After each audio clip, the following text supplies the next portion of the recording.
There are just Mondays that turn into Tuesdays or Tuesdays that turn into Mondays or whatever day of the week you want to talk about. Welcome back to Soccer's in Session, postseason edition, which means we got a lot of guests to get through. We got a lot of guests to catch up with because it is day one of the postseason, presented by our friends over my left shoulder, over your right shoulder, Kaiser Permanente. Wasting no time because folks are kind of like in class and they need folks to kind of keep an eye on class. We're not wasting any time. First guest out of the blocks, Ryan Burkhardt, friend of the network. Ryan, oh, he's dressed. He's dressed for game day. Check it. I think you picked on me a little bit last year when I showed up with a suit and tie. Did no such thing. Your style. Look, who was it? It was who was the coach for the Broncos that came in dressed like his dad? Oh, I can't remember. But anyway, there was not Brookwood, Denver. There was a coach for the Broncos in the NFL who dressed like his dad. His dad always does. Mike Nolan. Yeah. Wore the tie, and instead of doing like the outfits and everything that were casual that folks bought. But no, folks, style and profile on game days. I know how this goes. You are in the postseason, sir. I have my handy dandy bracket right here. Yes, sir. And as I look at said bracket, you are the 2 seed out of Region 7. You are right here, low left. Yep. How does it feel to be in the postseason as the number 8 team ranked in Class 6A, and you've got a top 10 matchup coming to town? Hey, if we're gonna play them, let's play them early. I kind of was making some jokes with the tongue-in-cheek jokes with the girls yesterday about how this is our second year in a row of having a top 10 matchup for our first round of the playoffs, because we had Lambert in the first round last year. And I said, well, if we were going to be the team that had to play another top 10 team in the very first round 2 years in a row, this is the team I'd want. This is the group I'd want us to have to tackle that challenge. But I mean, they know. I think hopefully my excitement and how much I love playoff soccer and especially hosting games in playoff soccer, how excited that makes me. I hope that is conveyed and it rubs off on them. And even last year when we were playing non-region games and we were kind of getting ready and here's some tune-ups and everybody get some time and let's work on a few things. We were all, itching to get to that season 3, as you always call it. So really excited, happy to be hosting. Hope we can make just as much noise as we did last year. When you're hosting a game there at the Rob, for someone who's never been to Tom Robinson, what are folks missing out on when it comes to your game day experience? Well, I don't have a lot of we hosted a playoff game. We were a 2 seed 2 years ago, and we played Mountain View. So that was a good local crowd. Mountain View is not that far away, but it's. I mean, I don't know. It's probably the nature of a lot of stadiums, but our stadium's just very vertical. It's kind of one of those stadiums where maybe obviously a drastic comparison, but they always say in the Seattle Seahawks stadium, you just feel like the whole crowd's on top of you. And so our stadium kind of just goes pretty straight up for quite a bit. And when you get even just a few hundred people in there, and then last year for the playoffs, we were getting 5 or 6 or more hundred people in there, maybe more. I don't really have the data, but it is a lot of sound. It really does keep you, invested in the game all game and helps you swing momentum in your direction when you need it. But it's a great stadium, and I think that maybe the construction of the stands does have a little bit to do that. When you can get a big crowd in there, that crowd does feel really loud and kind of on top of you. No doubt, especially with the metal bleachers and all the noise that reverberates and comes back on top of you. Number 8 versus number 10 in the scoreboard rankings tonight. It is Denmark at North Gwinnett, hanging out with Ryan Burkhardt, the head coach of North Gwinnett. So you wrapped up the season 12-3, 6-1 in region play. You only gave up 17 goals in 15 matches. What was it like to see your defense shine like this in 2025? That was a big emphasis for us. We made it to the Final Four last year, and so it's kind of hard to come in and not have those sort of thoughts and goals again when you're hungry to try to get back. But I think what we tried to say from day one was, our our attack is going to get us pretty far. Like we're going to win a lot of games with attacking. We're going to win championships with defense. So that was sort of just the mantra all year. I changed a lot of our game goals last year, or like rewards I would give them for games had to do with the attack last year. And we kind of flipped that this year where they got game awards or rewards at the day after at practice days based on if we shut out opponents or if we only gave up certain didn't give up goals in open play or things like that. So trying to emphasize that, really not as much. Once we get a goal or two, it's kind of, well, if we don't let them score, then it doesn't matter if we score a bunch more goals. We just try to keep the shutout as much as we can. When you look at the losses that you had this year, it was 1-0 at Roswell, and Roswell just happens to be the number 1 ranked team in 5A. Then also down the line, you lose at West Forsyth, who is upper right for those that are filling out their brackets in Penn. They're the number 3 team right now in the rankings in 6A. And then you lose against Brookwood 3-0, and Brookwood just happens to be the number 1 ranked team, low right in the brackets in 6A. I know that you like to challenge yourself when it comes to your matchups like this, and Brookwood being in the region is a 3-0 loss there. What did you learn about yourself playing this kind of competition? I know that Brookwood you had to, but when you play a Roswell, when you play a West Forsyth, what did you learn about yourself in those matches? We learned hopefully a lot. I mean, it's like you said, we talked about we've played these tough teams and we've lost to them. Like we have to just put it out there. We've challenged ourselves, played tough teams, and we have not beaten them yet. I think one of my worries last year, I know however much you can worry when a team is 17-0, but I talked about how we really hadn't lost, so we haven't had to learn from any mistakes. We haven't had to fix things that we see are big cracks because we lost. So when we lost to Roswell, and then a few weeks later for West Forsyth, and then the next week Brookwood, I'm just trying to spin that as every day, the next day, or the next few days are what are our lessons, what are our takeaways, how are we going to do things differently. I've tried to give them opportunities to communicate a bit better of like what are some things that are causing issues in those games where when we give up a goal, we're not able to respond. Obviously in those 3 games, we only scored 1 goal. So what maybe is keeping us from scoring against elite defenses like that and elite teams, and how do we fix that? So an emphasis on communication, leadership on the team, and I think how to consistently score against good defenses, and that's been an emphasis as well. Like even when we're playing a team that's not ranked in the top 3, how do we create goals that are repeatable and not just a product of running past a player or beating 2 girls because you can and scoring. So hopefully we've learned a lot from those. Yeah, we had the Gainesville match on our schedule, and it was a very, very young Gainesville team at the time that you were going up against. For those who haven't had the chance to see you, time to brag on your team a little bit. Who are some of the folks that, when they wander in tonight, who will folks gravitate toward when it comes to your play offensively and defensively?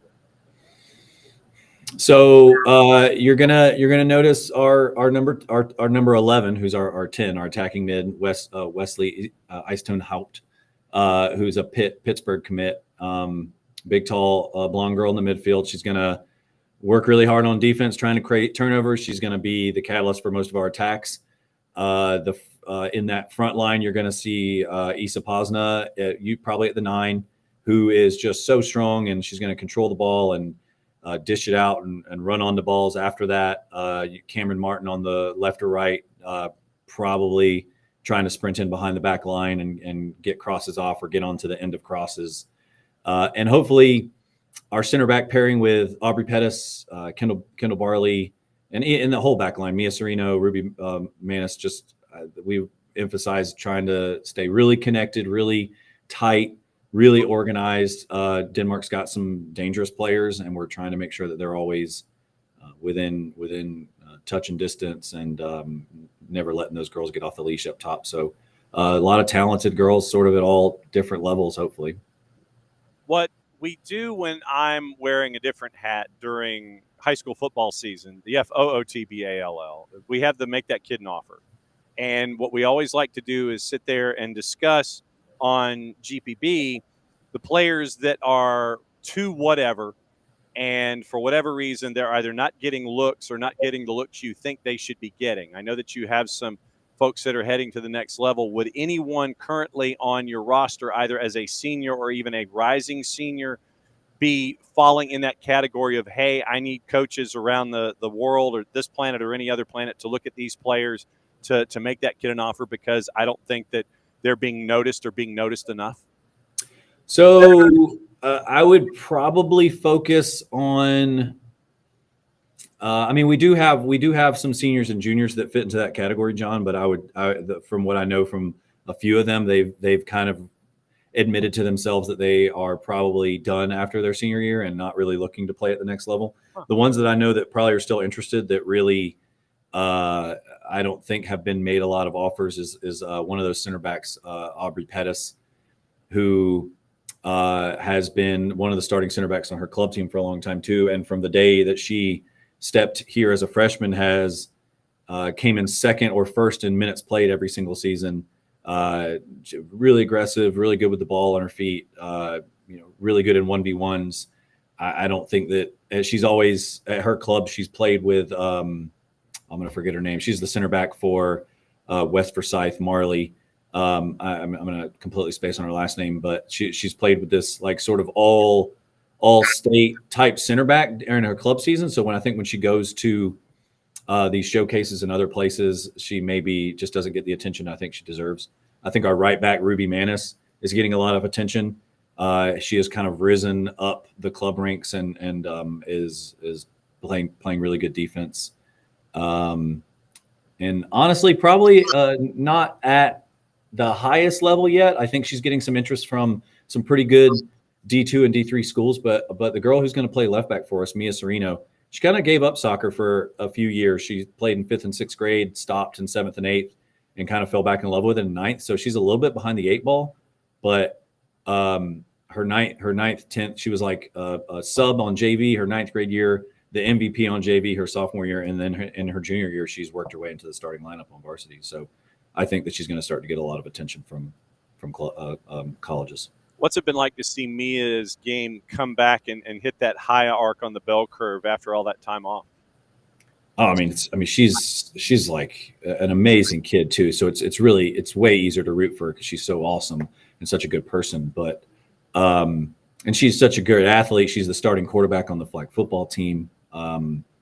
It's been really fun to hear from her coaches that are working with her in the off season, our off season and club season, how quickly she's picking it up. Obviously, missing 2 years of that incredibly important development when you're 12 and 13 has set her behind a bit. But just to see how much she's really soaking it up and really trying to catch up as much as she can. She knows that she can't just do the normal amount of stuff that everybody else is doing and get to where she wants to get. So she's just really putting in as much work and doing all the extra things you need to do and listening to the girls. I think that's a really humble thing that I see her doing a lot.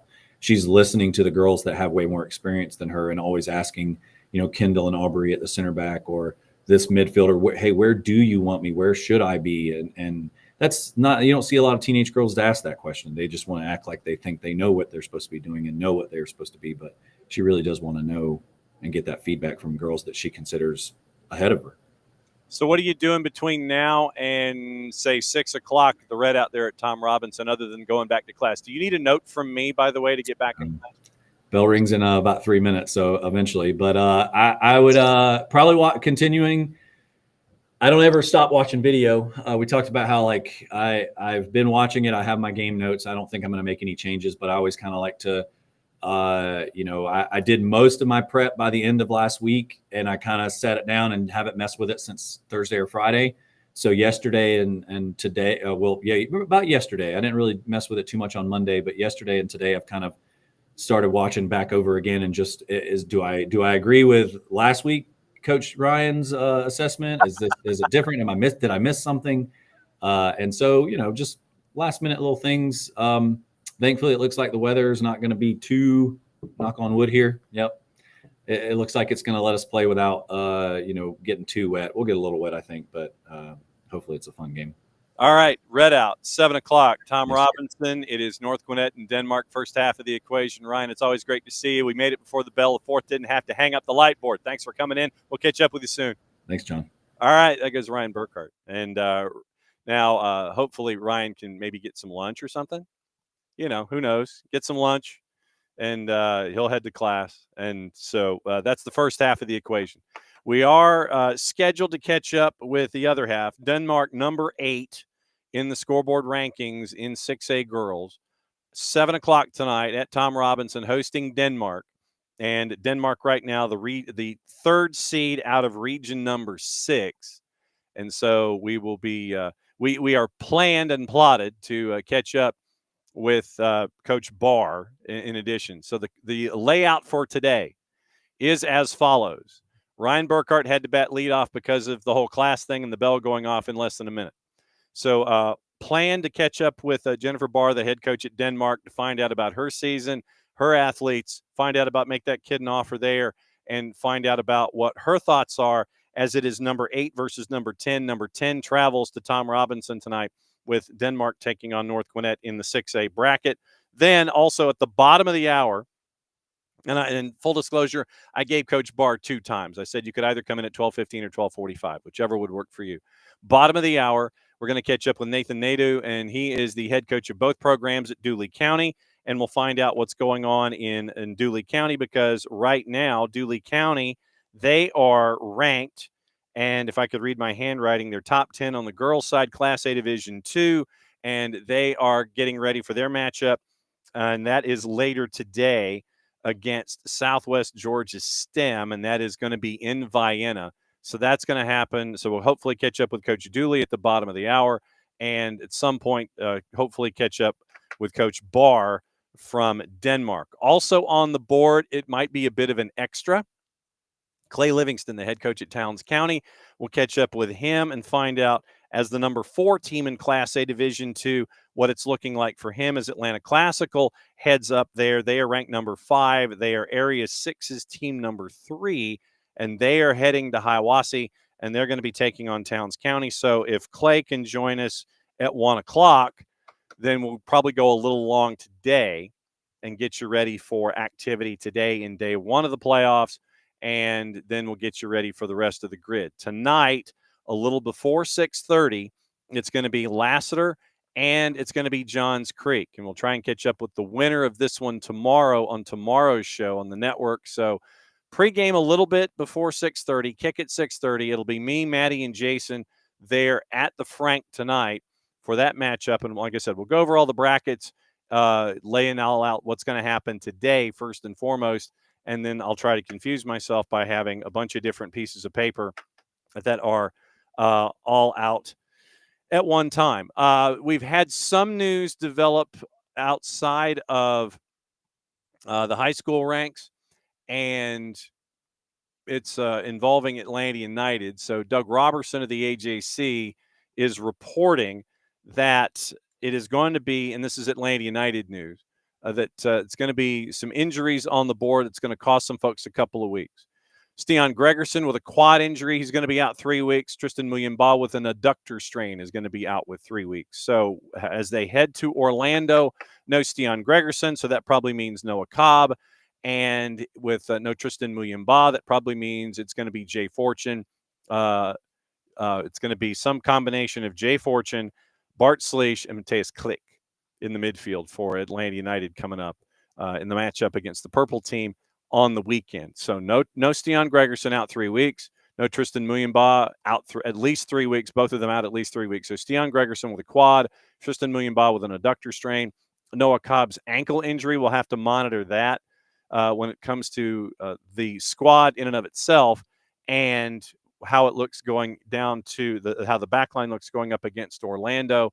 So 2 key injuries for Atlanta United announced this afternoon of the Children's Healthcare of Atlanta training ground as they get ready for the purple team coming up this weekend. So that's your early news with Atlanta United. let's get into your brackets. Let's go. Since we're discussing 6A, we'll go through the 6A bracket and break it all down for you.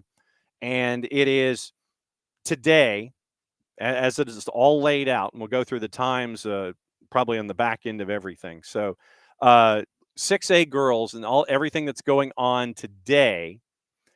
Carrollton is the 3 seed out of Region 2. They're heading to Houston, so they probably already left. And so they're heading from Carrollton to they're heading from Carrollton to Houston. So they're going from out I-20 all the way through, and they're going to be catching up with our friends in Carrollton on the girls' side. So it's going to be fun there. And so now we catch up with the other half of the equation. Since we've had Ryan Burkhart, time to catch up with Jen Barr and find out what's going on as number 10 meets number 8. Coach, where are you at? Well, currently in the gym in my 4th period class, so this might be a little loud, but, got to do what you got to do. It's all good. We'll borrow you for 10 minutes. We had Ryan on before you came on and got his lay of the land when it comes to this matchup. So 2 top 10 teams get to meet in the low left part of the bracket on day number 1 of the playoffs. How's that sound? Sounds good to me. I mean, here we are. I'm ready for it. 10-4. You finished at 5-2 in the region play. What do you think? How do you think the team grew and evolved as the season went along to get you ready here for the beginning of season 3? Well, I don't know. I think you know this, John, but we're really young. We don't have any seniors, so we really had to find our DNA this season and make girls understand that we can't just heavily rely on Sophia Ashtar, that we have to have other people step up and create chances, and they've grown into that. Our attacking mid, Lauren Corhoney, our other attacking mid, Haley Whitehead, they do a great job providing service into the box to our junior, Riley Karen, and our sophomore, Caitlin Myers. And we've worked really hard to develop what it means to anticipate the slot 6, the crosses, and crash. And, sometimes Ashtar's got to be a decoy, and let's see what other girls can do to step up. And I'm pretty sure tonight North Gwinnett will probably front and back Ashtar, and we're ready for that. We've prepared for it, and he's got a very good team, quality, most every position. I know his number 33 is fast down the left wing, and number 11, his attacking mid is very good, and they'll all shoot from range. He's got a strong, solid goalkeeper. So, their center backs get up on corners, and they're strong, offensively. So we've done our work. We've scouted. We've broken down film. And the hay's in the barn is what I like to tell the girls. You know what to do. It's just a matter of you showing up and keeping your focus and focus on the process, what your job is, and the task at hand. And we're going to make mistakes. Like, we're human. But the question is, after you make that mistake, what are you going to do to redeem yourself? And don't drop your head no matter what. And they showed that in the North Atlanta game. We were down 1-0 at the half and came back and won that game. So, we'll see. I'm excited. I like games like this where, I feel we're pretty evenly matched. So that's where I stand on tonight. How far back in tape study do you traditionally go? How far back in what? Tape study. When you watch matches, how far back when you scout an opponent, how far back in their matches do you go? As far as like in the season, Yeah. How far back as far as I can go, Yeah. I will, teams evolve from February to April. So you kind of, you don't put as much into those February films as you do the Aprils and maybe March, but just kind of figure out their passing patterns, who they look to, who their bread and butter is, and who they put their trust in. And we do a lot of film assessment here at Denmark. After every game, our girls have a film assessment that's due 2 days later at 9:30 at night. They have to give me their strengths, 3 things they saw they did well, and 3 things they need to improve on.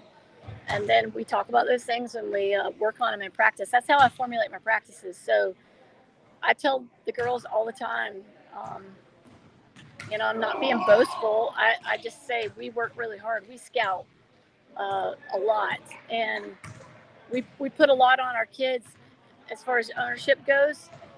I mean, I can do all the work, right? But I'm not going to be the one out on the field. So they're the ones that need to put in that quality of time and take ownership in this program. And as young as they are, I'm really proud of them. They will give up dates and plans to go as a team and scout when we have openings. They'll go. So that's big here. I feel like anything that we can get to get an edge, we'll do it, right? What has it been like for you to see Sophia's game grow to where she has become this gravitational force for defenses? It's been really cool because prior to Ashtar, we had Maddie Stoddard for 4 years, who's now at Auburn, along with Jordan Crosby, who was our attacking mid a couple years ago in the state final. And those girls they had such a strong pedigree of soccer and soccer IQ. And so Sophia's freshman year, she really looked up to Maddie and Jordan, understandably so. And then by her sophomore year, she was starting to kind of believe, all right, I'm going to emulate what they're doing, and I can do it. And then from that point through this season, we've really been working on her composure and soccer IQ when you're inside the six, where are you going to place the ball? And she can thread a needle now. I've seen her play the ball in between the goalkeeper and the front post. She knows when to play it back post, but it's about composure for her. So she's grown a lot over the last 3 years between club and high school. Well, glad that we got you in the gym. Hopefully we didn't distract those that are shooting free throws and everything else going on in there. When are you leaving for North Gwinnett? We're going to leave about 5:15 because if you know anything about Highway 20, it can be a beast. Yes, I do, as a matter of fact. Right. So just be safe. Number 8 versus number 10. Thanks for coming in and crashing. You can come and crash during the playoffs at any time. Good luck tonight. We'll be keeping an eye and just be safe in traffic and get there in one piece and stay as dry as possible. All right, John, thank you so much for your time. Thanks. That's Jen Barr, head coach at Denmark. Denmark heads to North Gwinnett. Number 8 versus number 10. That is what is happening tonight in 6A. We'll go over the 6A bracket, all the matchups that are happening tonight. Also in match day, if you look in your brackets, and I've got brackets, I have brackets. And so I'm literally looking at who is doing what and where.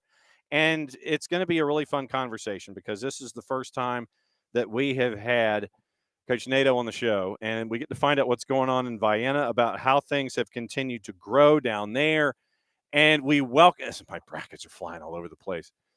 Nathan, Yes, sir. Thanks for dropping by. Great to see you, my friend. Yes, sir. Thank you so much. I know that it's like sometimes folks will parachute in on Facebook pages and sit there and go, hey, where can I catch up with folks? Now, were you in charge of the Facebook page that gets the instant notifications? The men's coach and myself, we share it. So it comes to both our phones. Okay, so basically, here's full disclosure. Here's how sometimes that we sit there and try and catch up with coaches.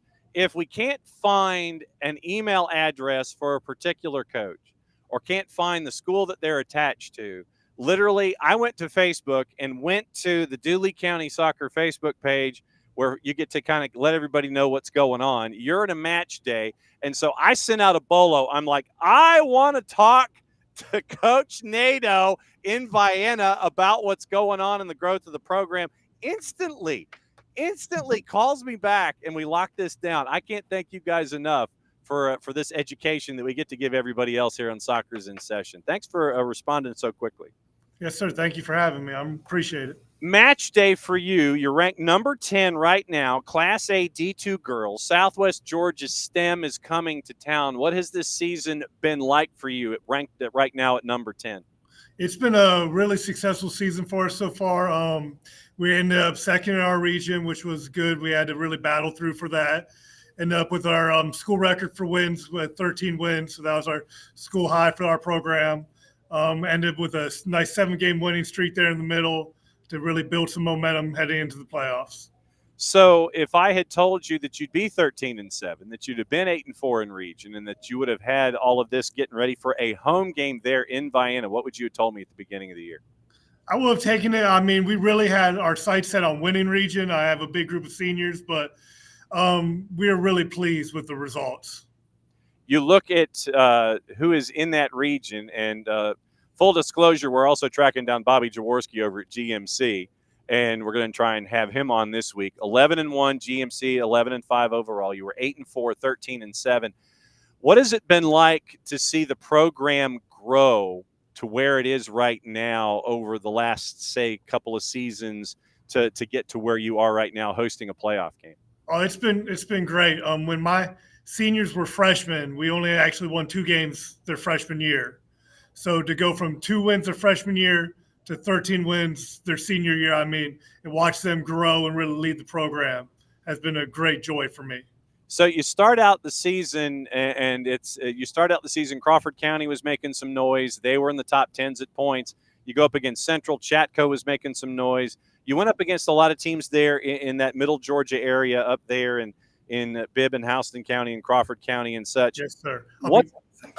So what's it like to try and assemble a schedule for Dooley County now with that region that you have that's as tough as it is? How difficult is it to schedule for you? Yeah, it's a challenge. Thankfully, I gotta give all the credit to my boys coach. He handles all the scheduling for us. He gets it done. Like, I think he's working on next season's schedule already. You won 7 in a row going up against that last matchup against GMC. And I like to ask coaches every once in a while what you learn about yourself in losses.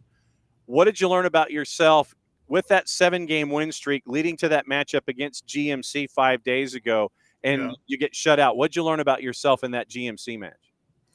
Well, unfortunately, that GMC match, we were down a bunch of starters. So we went in kind of shorthanded. Learned,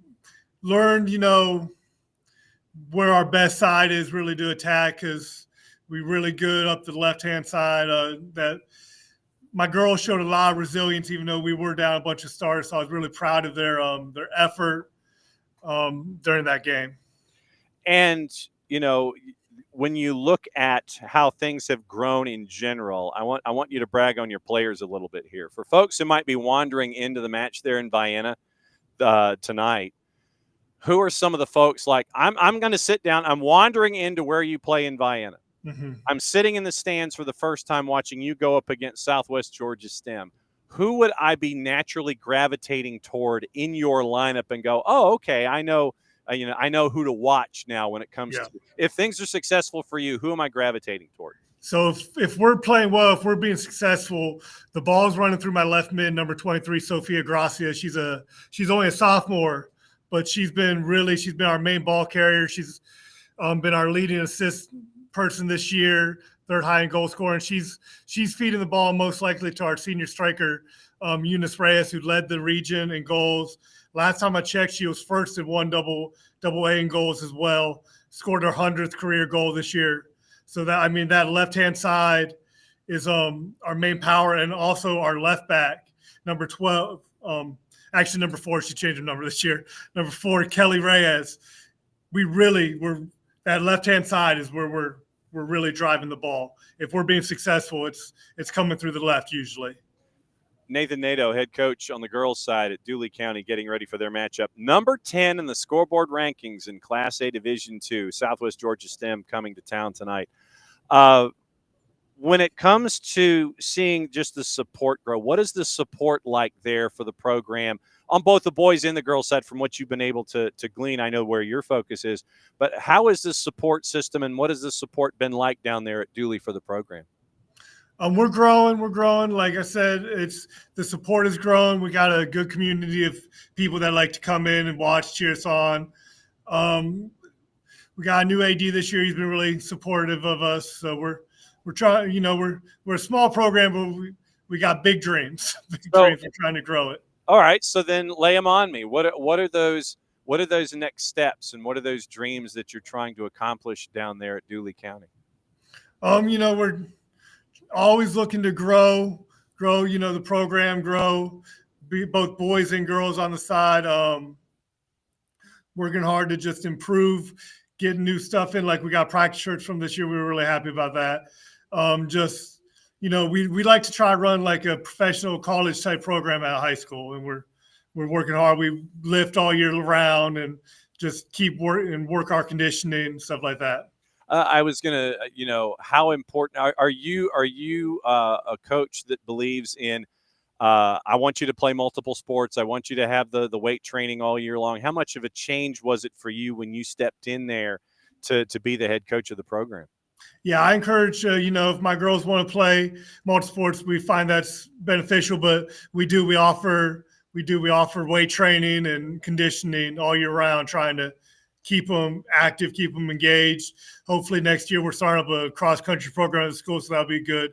Cross training for them in the fall, getting them ready to go. We're a small school. We don't have a ton of sport offerings, but we do encourage, like we got girls running track the day after our game to try to help out our track team and everything. Huh. No, well, and I that's interesting that, yes, you want them to do other sports. You want them to cross train and do these kinds of things. Have you always been a coach that believes in the multiple sports and making sure that you're as fit as you can be all season? Or have you always been wired that way? Yes, sir. I think it's been proven and shown that playing multiple sports is beneficial to the athlete in general. When it comes to the seniors, you mentioned all of that firepower that you've had so far this season. What I do when I'm the high school football version of me over at Georgia Public Broadcasting, Matt Stewart and I have this segment where we talk about make that kid an offer. And Hannah Gooden and I, we always talk about those players that might be too whatever. And I'll go ahead and use air quotes and put $1 in the jar when I go upstairs from the office. They're too small. They're too small. They're too slow. Their grades aren't high enough. Whatever, air quote you want to use. They're not getting the looks that you think they should be getting. Mm-hmm. Who in your senior class, or maybe a rising senior that's going to be a senior next year, would fit into that make that kid an offer category where you'd like to stand up on the roof of Dooley County High School and sit there and go, no, you need to be looking at these players because they need to get looks for the next level? Who would be fitting in that make that kid an offer category for you think? I know my goalkeeper is really athletic. She's a junior. She's upcoming. She works very hard. And I know she definitely would be one that I would say would deserve an offer. She's very athletic. She's very skilled. Is there anybody, is there anybody that's getting looks right now that you think deserves a look, whether, junior college, NAI, that kind of a thing that you think they need to be looked at for the next level or anything like that? So our senior striker that I mentioned, Eunice Reyes, is our first signee. She signed to Central Georgia Technical College. So she's our program's first ever signee. So we're very, very proud of her. I think, my twin left back, right back, Kelly and Esmeralda Reyes, they could deserve an offer, but they're kind of on the shorter side. Look, whatever the coach thinks will fit, but what is it they always say? It's not the size of the dog in the fight, but the size of the fight in the dog. Nice. Yes, that's why to have a player sign at CGTC, obviously that's huge from the outside looking in. But what's it like for you to see a player grow like that, be as prolific a scorer as she is, be this piece of the program that's always going to be carried with you? What's it like to finally get that first signee? Oh, I was so proud of her. It felt so good to see her get the acknowledgement that she deserves. Because, she's been the hardest worker ever since before she got to high school. We had some summer trainings, some summer tournaments, and she came out before high school year, before her freshman year, and she won like player of the day the first time she came out. We could just see that she was going to be special from it, and she's just been the hardest worker. I've had her as a captain since her sophomore year. She's just been a great piece. She's going to be missed very much next year. You've got 3 goal scorers, if I'm not mistaken, that register in double digits, that have registered in double digits this year. You've got one at 35, one at 17, who's another senior, and then you've got your sophomore who's third at 11, and then you have others that have contributed. Obviously, you've got that next wave coming through. Let me ask you this: do you remember the first day that you saw Eunice out there on the pitch? Do you remember that? Do you remember that first day, that first practice with her? Yes, sir. Yeah, she was. I mean, you could just see, how much she cared, how passionate she was, the skill just shone through, that she had been touching a ball probably most of her life. What's it been like to see her grow and mature and be that senior leader for you, much like you probably have with Angela Barrias as well? Yeah, they're both came out those summer tournaments I talked about, and seeing them, it just, I mean, it's been wonderful to watch both of them grow. Yeah, and work together. Angela actually started off as a defender. I moved her to striker sophomore year, and she's just really grown into that role. And to see her be she's more of the physical striker, while Eunice more of the fast striker. So they're a great pair off of each other. How much film study have you been able to get on Southwest Georgia STEM heading into tonight?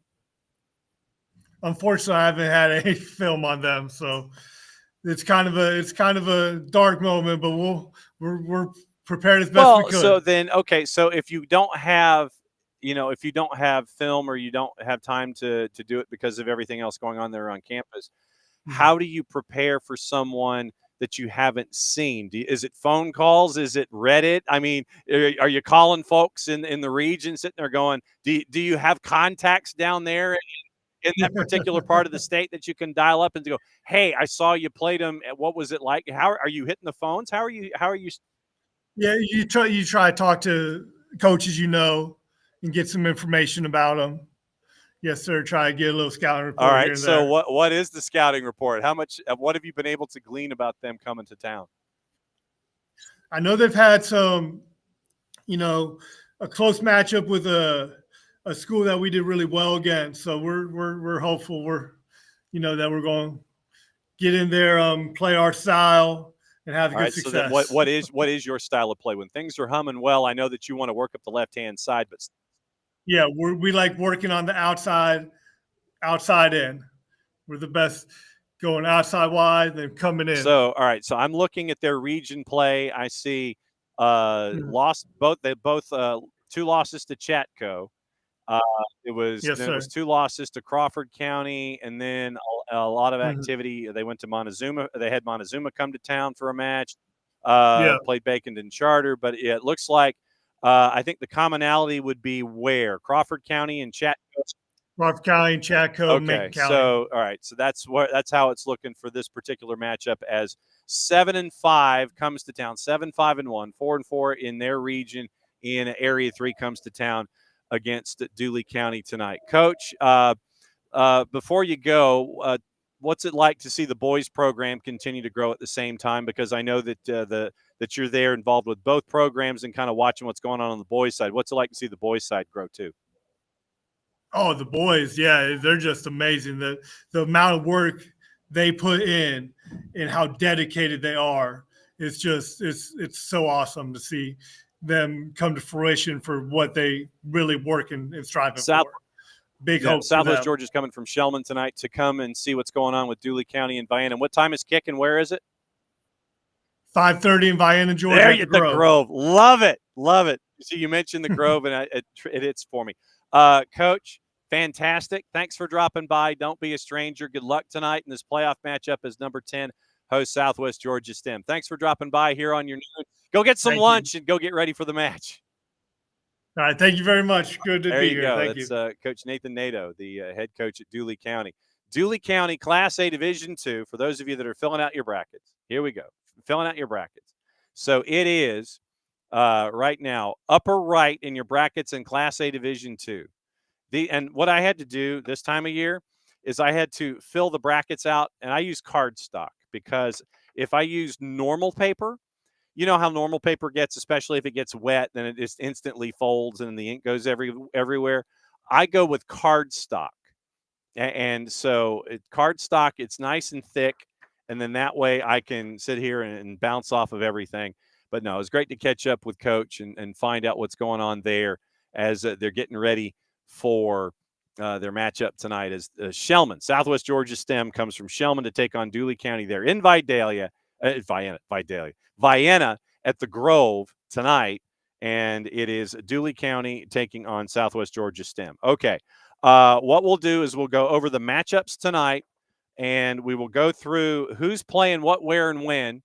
Once again, remember, tonight, 6:30, we'll come on a little ahead of time, and we're going to be at Lassiter at the Frank for Johns Creek and Lassiter tonight. That's going to be on the network. Soccerdownhere.mixler.com, and that is also going to be on the Mixler app. If you don't have the Mixler app, here's what you do. And so for those of you who are looking at all of this going on your phones. Okay, so it looks like Heather Richardson might be joining us on Thursday. So here's what's going on. All right. Go to Mixler. It's another app that you would download, MIXLR. And so here's the process in all of that. And I've downloaded like 9 different M apps. So MIXLR, you go here, you download the Mixler app. And so when we have matches that are on live, and you see here's Stars Mill and McIntosh, the last matchup from the girls' side that was there for us. So everything is archived on our Mixler channels. So when you go to Mixler, download the Mixler app, MIXLR, then you follow Soccer Down Here and SDH2, and you hit follow, and you sit there and it's following. And so what happens is you get notifications in your emails when you register for Mixler. You follow the channels, and then when we have a live event going on, you get an email notification. And then everything triggers there. So MIXLR.com, or the Mixler app. Soccerdownhere.mixler.com is how that will register. And then that way you can listen, you can get your notifications, you can find out what our matches are, and you can also listen to the matches once they're archived. And so once the match is over, traditionally, if we have work going on and we can upload it instantly, we upload the replay instantly so you can listen to it, and it's all locked in there, and you can do whatever you need to do, and you can listen you can listen at 3:00 in the morning if you want to, and then you can listen to it over and over and over and over and over again. Same with our Atlanta United 2 content. You can go to the Mixler app, the Soccer Down Here, and the SDH2 channels, and you can listen to all of the matches because they've been archived there. So, all right, now let's run down the times as we know them, and we will let you know what is going on in girls soccer here in the state of Georgia. Tonight, we'll go through all of the matchups. So, and the times as we know them. So let's go. No, it's like you're hitting scores. That's what I'm hunting for here. All right, so on the girls' side, 65 matches for girls soccer today, and it is a mix of GHSA, GIA, and GICAA. So here's what you're staring at on the girls' side. We'll go over rankings in just a bit. It is starting off once again at 3:30, and it is a Friendship Christian and North Georgia Christian. Now getting into outside of the GIAA and the GHSA, you've got a lot of the activity in the other independent associations that is starting out early in the afternoon. Bethlehem Christian is taking on Athens Christian. That is at 5:00. And Athens Christian is, where is Athens Christian? Are they on the private side? So Athens Christian hosting Bethlehem Christian. That one's at 5:00. Wayne County travels to Marist. That is also at 5:00 because Wayne County is traveling from Jessup. They're probably leaving school now to try to get there in time, or they may have already left. Kennesaw Mountain and Glen Academy. That one is at 5:00. Tallulah Falls Lakeview Academy is at 5. Also, it is Gatewood Central Georgia Arts. That one's at 5:15. Campbell and Grovetown is at 5:30. You have Westfield and Strong Rock at 5:30. Deerfield, Windsor, and Brookwood's at 5:30. Dutchtown Chambly's at 5:30. Lee County Habs Central is at 5:30. Clark Central Houston County. Houston County is 15-3. That one's at 5:30. Hawkinsville and Chatco is at 5:30, as is Northview and Warner Robins, Piedmont Academy Mount DeSales, East Forsyth Locust Grove, Cristo Rey and George Walton. We mentioned Southwest Georgia STEM and Dooley County. That one's at 5:30 as well. Brookstone and Pacelli, 5:30. If you are in the Columbus area, go see Brookstone and Pacelli just because of what it means on a rivalry sake. Rome and Greenbrier, sneaky matchup here is at 5:30. Thomas County Central, Jackson County, that one is at 5:30. Trutland and Crawford, 5:30. Manchester GMC and GMC on the girls' side, that one is at 5:30 as well. South Effingham, Villarica, 5:30. Maynard Jackson, Harris County, 5:30. Lowndes and North Paulding, 5:30. 6 o'clock, Paulding and South Gwinnett, Norcross and Lambert, Mountain View, Chapel Hill, Lanier and Pope, Dunwoody and McIntosh, Archer and Hillgrove, Riverwood and Roswell, Westminster and Dalton, Centennial and Allatoona, who is 16-1. Eastside and Ola, Carrollton and Mill Creek, Northside and Pace, Southeast Whitfield and Cambridge. Johns Creek and Lassiter, our matchup, 6:30. We'll be on the air a couple minutes early for that one. Union Grove, North Oconee at 6:30, as is Lakeside and Alexander. Lakeside Evans and Alexander. Lakeside DeKalb, I think it's Lakeside DeKalb. We'll look in the brackets. Decatur and Northgate's at 7 o'clock. Northgate's at 16-2. Denmark, North Gwinnett, once again caught up with Coach Burkhart and Coach Barr. That's at 7 o'clock. 10-4 takes on 12-3. FPD and Stratford's at 7:30. And that is your grid on the girls' side. Girls' matchups, just so you know, the girls' matchups here today on the 22nd. Class A, D2 girls. Once again, Hawkinsville is Area 2, Team 3. They go to Chatco. Lincoln County goes to Elite Scholars, and that one got pushed. So Elite Scholars, that one is going on. So Elite Scholars and Lincoln County, that one slid. Trutland and Crawford, Atlanta Classical and Towns County, that one is also on the 22nd, and we'll keep an eye on that one on the girls' side. Screven County gets a bye, and they take on Lanier. Once again, here's your matchup. So once again, we mentioned Southwest Georgia STEM and Dooley County. Winner of that one gets Brooks County and Portal. Macon County and Georgia Military. Georgia Military is ranked number 9. They get Macon County. The winner of that one gets Claxton and Atco. Greene County and Tryon get first-round byes, and they will play each other in round number 2. Also, in the girls' side, it is AA and AAA on the 24th. Private, single A through AAA is also on the 24th. Quad A girls, Jones County, Walnut Grove, Druid Hills, and Perry. And those got slid, so they could be on the same day, by the way. So these are just your matchups. Days may have shifted, so we'll let you know. Southeast Whitfield goes to number 4, Cambridge. Central Carroll takes on Midtown at Midtown. Eastside and Ola. Marist is ranked number 2 in the standings. Westminster and Dalton once again. Drew and Stars Mills. Stars Mills ranked number 9. Upper right, Jackson, Atlanta. Maynard Jackson takes on Harris County. Winner of that one gets Cartersville and Blessed Trinity. Blessed Trinity right now ranked number 1 in Class A, in the Quad A girls.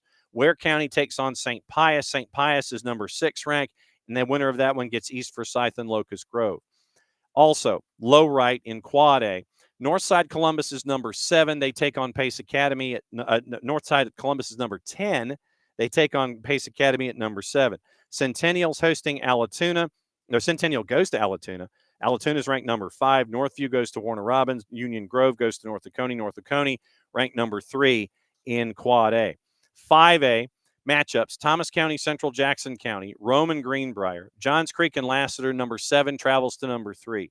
Dutchtown and Chamblee, we mentioned that one. That's upper left. Loganville Veterans, Effingham County, Villarica, River Ridge and Milton, Decatur and Northgate. Northgate is ranked number 6. That's low left in 5A girls.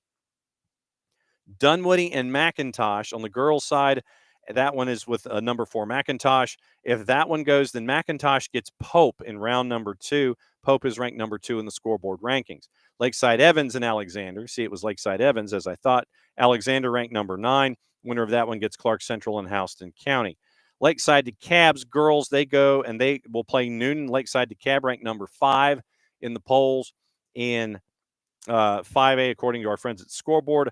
Number 10 takes on number 1 with Riverwood and Roswell. Kennesaw Mountain and goes to Glen Academy, so they probably already left. and Lee County goes to have Central ranked number 8 in 5A girls. In 6A, that is also your matchups: Carrollton and Mill Creek, Wheeler and Richmond Hill. That's one mini bracket upper left. Norcross and Lambert ranked number 6. They get the home match there. Winner of that one gets Paulding and South Gwinnett. That's upper left, girls side 6A. Low left, 4 ranked teams are low left in the bracket in 6A. Mountain View Chapel Hill, winner of that one gets Colquitt and Walton. Walton is ranked number 5. We mentioned Denmark and North Gwinnett. Denmark and North Gwinnett, number 10 traveling to number 8. You heard the travel plans from Jen Barr here on the show a little bit ago. And the winner of that one gets Grayson and Harrison. Harrison right now is ranked number 4, as they are the top seed out of region number 3. Right-hand side, Archer and Hillgrove. Hillgrove is number 7. Parkview and West Forsyth. West Forsyth is number 3. So you could have it around number 2. Hillgrove taking on West Forsyth. Lowndes and North Paulding. Collins Hill and East Coweta. That is upper right in your bracket in 6A girls.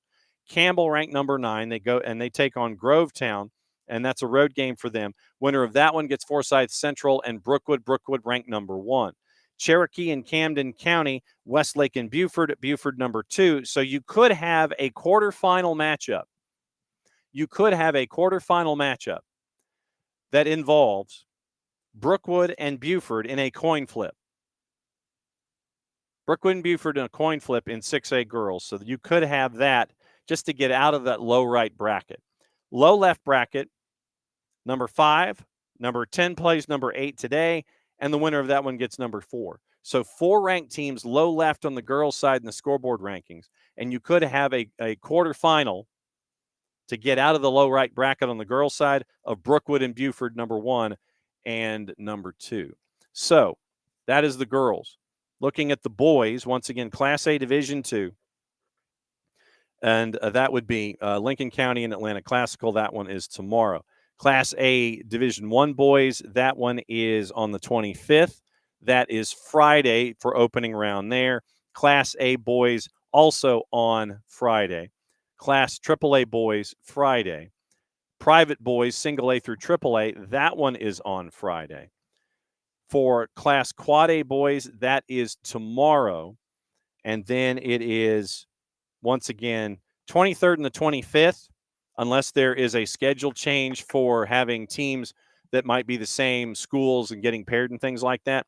Boys' side is either Wednesday, Friday. Girls are Tuesday, Thursday, unless there's a schedule change. So keep an eye out on your schedules to let you know what's going on there when it comes to all of these matchups. But just to give you a quick note on the ranked teams on the girls' side and how things lay out. Once again, we talked about how 6A is loaded low left, where you've got 4 of the top 10 teams in the scoreboard rankings trying to get out of one bracket. On the 5A side, it is the right-hand side of the bracket that is stacked with ranked teams. It is McIntosh at number 4, Pope at number 2, Alexander at number 9. Pope and McIntosh, as we said, they could face each other, number 2 versus number 4 in the rankings, if they both make it through next week, and that would be on the 29th. The right-hand side of the bracket, low right, number 5. Number 1 plays number 10 and number 8. That's all low right when it comes to 5A girls, and that kicks off today. Class Quad A girls, Cambridge and Midtown, they would play each other in round number 2 on the 29th, and that would be number 4 and number 8. Cambridge would travel once again. If chalk happens, then you would have number 4 traveling to number 8 in round number 2 in Quad A girls.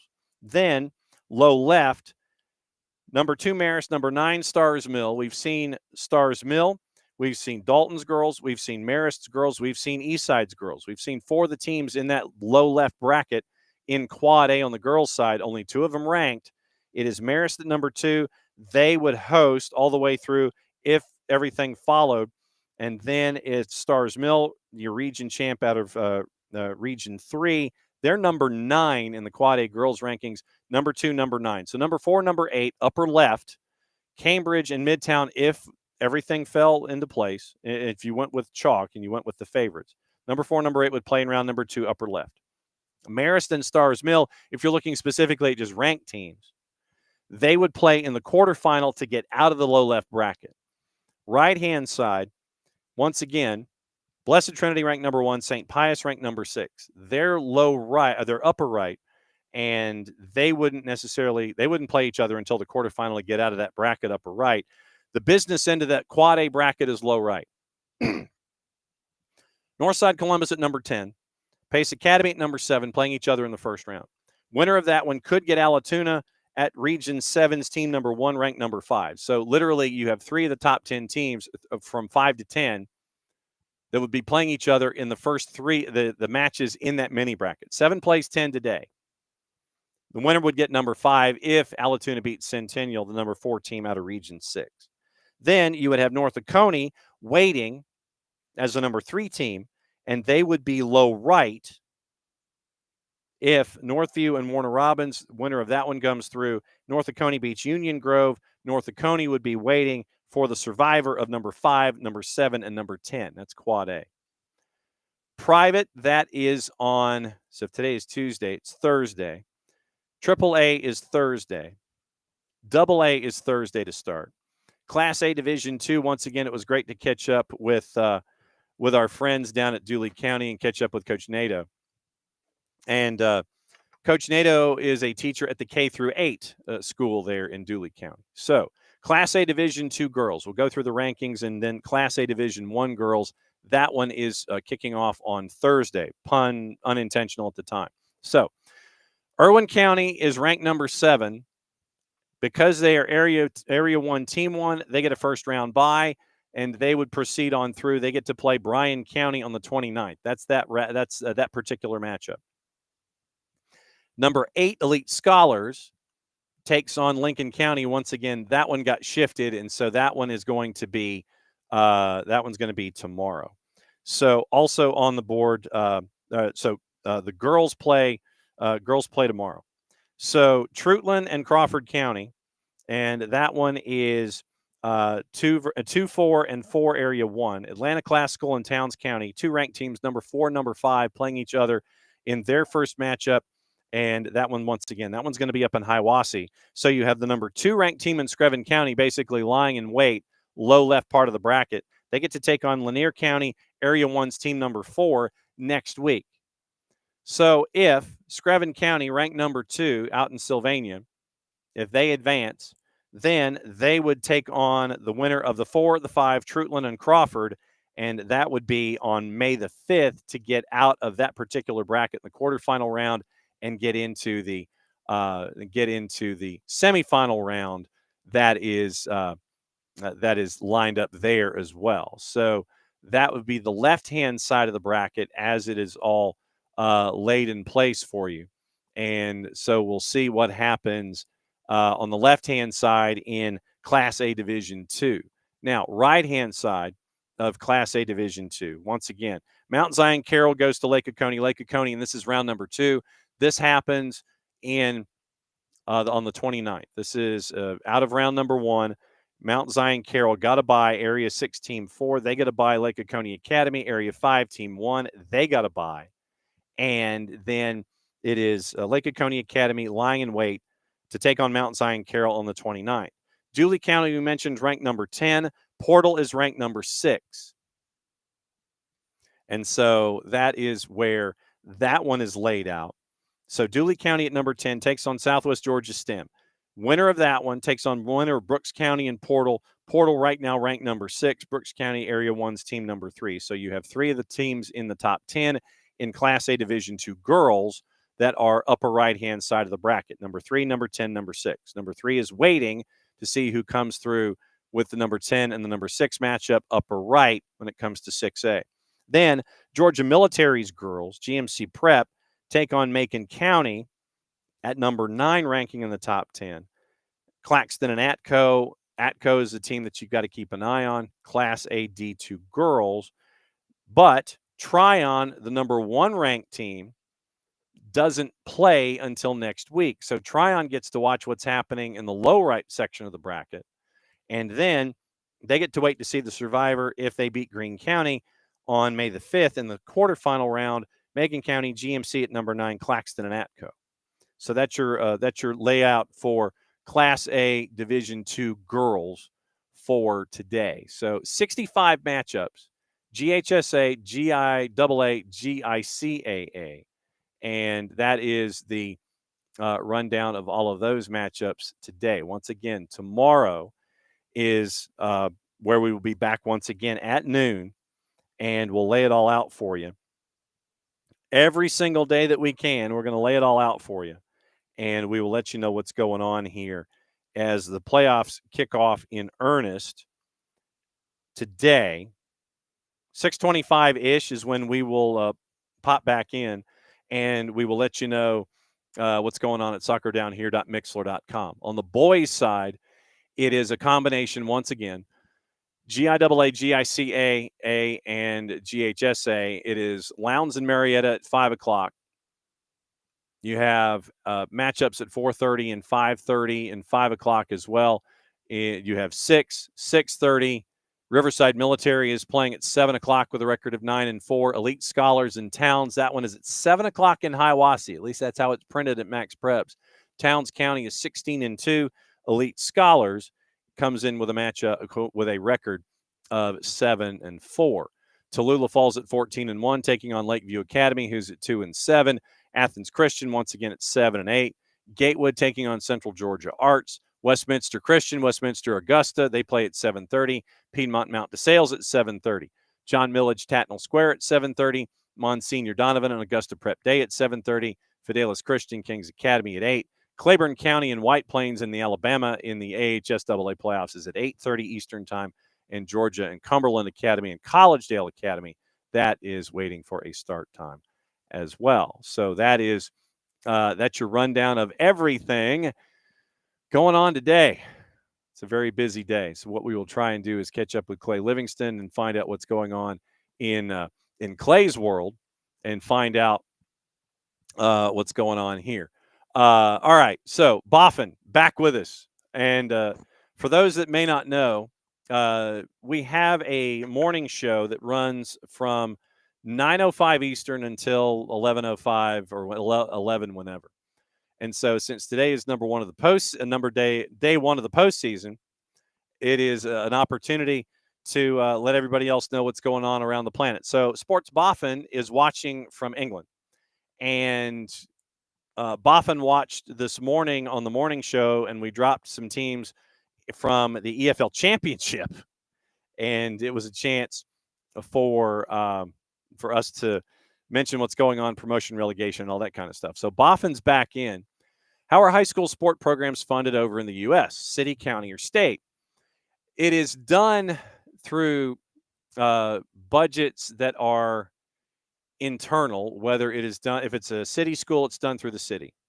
So let's say that the city of Sports Boffin had a school system, and you were the only school system in the town of Sports Boffin. So what the Sports Boffin Department of Education would do is it has in its own city budgets, it would have its own rundown of, okay, here's what we're doing when it comes to allocation of money and budgets and things like that. So the city of Boffin, city of Sports Boffin city government allocates funds to education. And the schools inside the city of Sports Boffin would then allocate those resources outwardly. It's like, okay, we have this for what's going on at the secondary school. We have this for the elementary school. We have this for the high school in the city of Sports Boffin. So it's city of Sports Boffin High has a budget. And then what the athletic programs do independently is they raise their own funds through booster clubs, kind of like we were talking about this morning, where you had clubs who have supporters groups, and you pay a yearly fee to be a member. Booster clubs are the same kind of premise, where you pay X amount of dollars a year to support your favorite sport and your favorite team at City of Sports Boffin High School.